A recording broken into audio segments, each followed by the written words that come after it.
This video brought to you by Barnett, manufacturers of the finest American-made clutches since 1948. Find a clutch for your bike at barnettclutches.com and feel the Barnett difference. Hey guys, welcome into RacerXOnline.com. I am Kris Keefer. Big shocker here, folks. We're at Glen Helen Raceway today, and you guys are staring at a beautiful 2025 Husqvarna FC 250 Rockstar Edition. You can call it 25.5, you can call it 25, whatever it is that you guys want to call it, I'm fine with. But we are here at Glen Helen Raceway today to shake it down, to ride it, to compare it to the standard model, to tell you if these add-ons to the Rockstar Edition are actually worth it. Should you buy one? Should you not? Or should you just buy a standard model and do whatever it is that you want to do on your own dime? So what's different about this Rockstar Edition? I wrote it here on my handy dandy notes. Of course, for me, let's start out with just the aesthetics of this bike. I think it's way more attractive than the standard model, for one. I am a huge fan of the black side panels and the white frame. Simon and I were talking about the front number plate. Simon doesn't like the front number plate, but I do. Of course, there is sponsorship branding across the whole bike, which makes it a little bit of a racy feel. So for me, I kind of like that. You look the part, you're rolling up to Glen Helen Raceway, you got this thing cocked in your truck at 30 degrees, you know, looking all factory, scaring everybody around the pits, thinking you're fast. Maybe you're not, but nonetheless, aesthetically, it looks really cool. Split WP clamps, that's basically just the factory edition clamp. You guys can buy those, and that helps, supposed to help with comfort, so we'll talk about that a little bit. All right, and then we got some engine performance added to this thing. FMF slip-on, it is not a complete system. It does come with the insert. We'll discuss that at the end while we're after we're testing. Of course, the CUO unit, very confusing to say, but basically a connectivity unit. It is Husqvarna's version of the app. You get that on your phone, and then you can mess with engine braking, power delivery, traction control, launch control. It's a very interactive way to customize your engine character on your bike, which actually does work. So I would say the KTM group is probably one of the better apps out there for actually being able to feel it on the track. So for me, that is a great thing to have on this FC 250 Rockstar Edition. And then you have little bits that maybe are just aesthetically there to look cool. You have a recluse clutch cover. There is nothing behind that. That is a stock clutch basket. Everything inside there is stock. That is just to scare people on the starting line to make you look like a factory racer. You have black hubs, you have a discard, you have a guts, ribbed for your pleasure seat cover. Although be very careful with this thing, man. It will bite back. I will not get into details, but I've had a mishap about a month ago, and I'm getting older, but these ribbed covers, I'm telling you, be careful. You might want to wear a chamois. They do the trick. They'll keep you in place, but holy hell, man, they will eat you up. So just stand by, be careful, get a chamois, you'll be okay. And we have like a fake carbon plastic skid plate. Again, aesthetically looks like carbon. It isn't, okay? But it's plastic. It is nice to have on your bike to protect the frame. The beautiful white frame, I may add. And of course, you have a whole shot device and standard things like Pro Taper handlebars, Brembo brakes. You have a map switch. Basically, you have a Cheruby's white frame guards. And for me, I think it's one of the better looking factory edition 250s out there right now. I'm still a big fan of the KTM, but man, I love a white frame. As you guys know, I love white gear. So for me, I think this thing is really good looking. I grabbed another vet, over 50 rider. He's about almost 200 pounds. He loves 250 four-stroke, so we brought him along today to give you a little bit of an opinion on an older guy riding a 250 four-stroke. Should you guys be riding a 250 four-stroke, or you guys want to go to a 450 four-stroke, we're going to break that down for you as well. And then I'm going to ride it and then give you some feedback on what this is like compared to the stock one. So stay tuned. We're going to ride around Glen Helen today. Basically, I don't know where I'm going. I never ride here. So we'll talk about the track, the bike, 50-year-old vet rider on a 250, all of it right here. We'll be right back.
right, we're done here at Glen Helen Raceway. I brought my buddy Gardner Tarlow, 63, 185 pounds. At the beginning of this thing, I said it's at 200 pounds, so he has lost weight. He just told me he lost weight. So Gardner's my guy to grab a 250 four-stroke.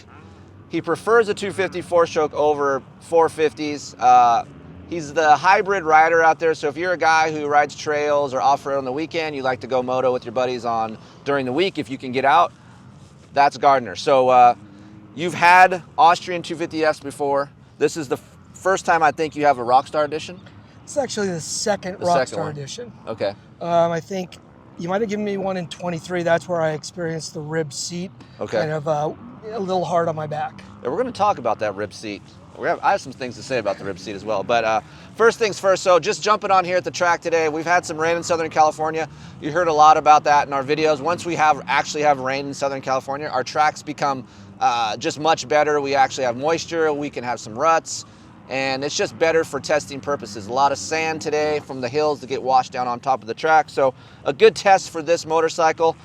First things first, look, is this have a better engine character than the stock one? I'm going to say yes, it does. And most of that comes from the connectivity unit, being able to adjust it, and also the FMF slip-on. If there is a slip-on that I think is going to make a difference, the FMF for this bike makes the power really good through the mid to top end. You're not going to get more bottom end, but you will get more RPM response. So that is also nice. That is coupled with the connectivity unit. So if you guys get a Husqvarna FC 250 Rockstar Edition, you're going to notice that it has a lot of engine braking. It's going to feel really tight.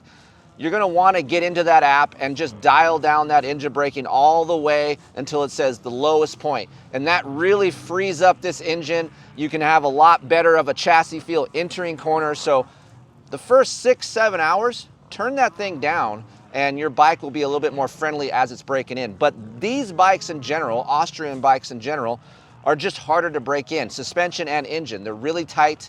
The suspension is stiff. So we only have about 3 hours on this motorcycle, so it's gonna take Gardner a few more hours to break this thing in. So as far as the engine goes, you're 185 pounds, and let's face it, like, you like to have a good time, but you need some power to get you out of these corners. What do you think about this engine character? Well, looking at this engine compared to the 25 stock version, to me today, on the little bit that I've rode the track, it's very similar. Okay. But it's certainly sufficient for me. And it was even sufficient for me when I was heavier. You're just working a little bit harder through the corners.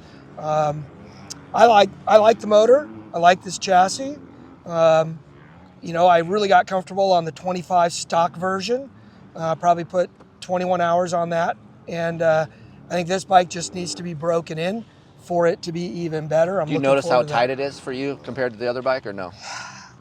Maybe a little more. Now that you mentioned the engine braking coming into corners, that may have been, you know, messing up my corners a little bit more for me. Had you rolled off the engine braking already? I have not, no. Right. So I may have noticed that a little bit more. You know, I was really just trying to get comfortable being out there in the morning. So basically, if you guys are out there, and I've ridden these before, just turn that engine braking down. That'll help you a lot. One thing I did notice, and I don't know if you've noticed this, Gardner, is I feel like second gear is a little bit too high for me going into corners, and the first gear is obviously going to ring out really quick. So I'm almost in between first and second in some of these deeper corners. So do you have that problem? I wasn't really noticing that, but Okay. then you're an ex-pro and I'm not. Yeah. So if you guys, I would actually do the old Jody trick, add it to, so that way you can run second gear a little bit better through the corners if you have softer conditions. But overall, the engine is this good RPM response down low through the mid-range with a smooth linear character. It's just easy to ride. Much like the bigger brother, the 450, same kind of character. You're not going to get all this front side like you will on a YZ250F or even a, I'm going to say it, RMZ 250. I think RMZ 250 has more low end than this bike. But what this thing does, it gets the rear tire to the ground. It has a lot of traction, and that is just the nature of this Austrian engine. So I like this engine. It is a little bit better for me. You heard what Gardner said. Maybe he didn't think so, but for me, it's a little bit more of a RPM response through the low to mid than the standard edition. Look, you guys can do the same thing. You can get a CUO unit, you can put it on your standard edition, you can get an FMF slip-on, which you probably will already, and you can have that pickup just doing that. Chassis-wise, look, it is a little bit stiffer natured for me, especially here at Glen Helen. I would like a little bit more comfort, but I don't know if you noticed that. I think I'm noticing that it's a new chassis. The forks are new, and it's just not broken in. The stock version I rode took me 6 hours to break in the forks. I thought it was much better at that point. I mean, I like this chassis. It's the exact same chassis as the stock version. Yep. I really enjoyed that chassis, enjoyed the suspension, worked well for me. So I think, I think it's going to be a good bike once it gets broken in. Right now, I'm a person who, when a bike's brand new and it's not quite dialed for me, I don't get real comfortable. Okay. And if I'm not comfortable, then I'm not going that fast. That's why I ride a 250 versus a 450 with my size. I'm just not the smart guy. I'm going to put it in the weeds. I'm going to go down, I'm going to hit the ground, and I don't want to do that. So I'm a little more conservative, but I think it's going to turn out to be great. Feels just like the other one did when it was stock. So I think, 5 to 6 hours, this thing's going to be dialed in, and then I'm going to be able to appreciate everything. Right. So for me also, this has a really good neutral cornering character as far as just the steel frame in general. This new generation frame that the KTM group did go to, for me, corners a little bit better. It's more neutral. It's not as harsh as the last generation frame, so there is some added comfort. I would just like a little bit more compared to a Japanese Kawasaki frame or even a YZ frame. So for me, maybe you guys will not notice that. Most of the people that do buy this are the younger generation crowd. The vets are starting to come around for more 250F style engines and chassis because it's easier to ride. Like Garner said, it's not going to hurt you, so to speak, as much as a 450 does. So yeah, I mean, I'm just, the reality is, for me on a 450, I start getting my friends, maybe not you, but other friends, just follow me over the triple, just follow me. And sure enough, I get over it. But on the 99th try, I hit the ground, and then I'm out for 3 months. Right. The whole part of riding a dirt bike is trying to stay on the dirt bike, not on the couch. Yeah, if you're not going home laughing about how fun it was, if you're going home in an ambulance or driving to the ER, right, that was a shitty day. Yes, it was. Suspension for me, we laughed a little bit about this. It's soft in standard form. So again, breaking it in, it's gonna be a little bit crusty, a little bit firm, but I do feel like it's a little bit pitchy for me. I would go up in air pressure. Gardner put it at 10.1, that's where he liked it. I think that's a little bit soft. I would go more towards 10.5 for me. So if you're a little bit more aggressive, you like to steer off the front end and put a lot of weight on the front end, go up in air pressure. But as far as a stock air fork, I think that's what people want to know. You live with the air fork all year when I give you these bikes. So do you mind it? It's okay, you can be honest. I really like the spring version that they have on the XC. Okay. But I get by with this and realize I've got, maybe 30 minutes on this bike.